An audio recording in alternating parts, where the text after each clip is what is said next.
بسم اللہ الرحمن الرحیم۔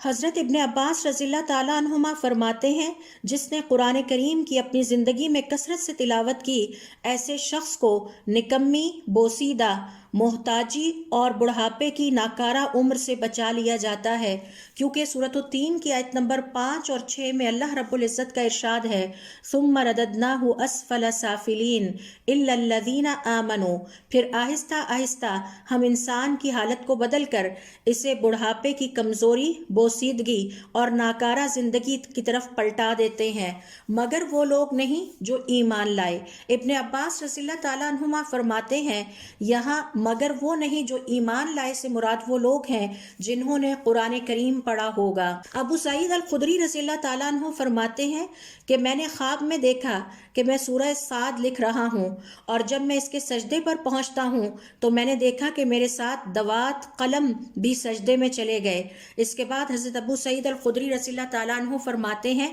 میں نے اپنے اس خواب کا ذکر حضور اکرم صلی اللہ علیہ وسلم سے کیا، آپ صلی اللہ علیہ وسلم بھی اس آیت پر پہنچ کر ہمیشہ سجدے میں چلے جاتے۔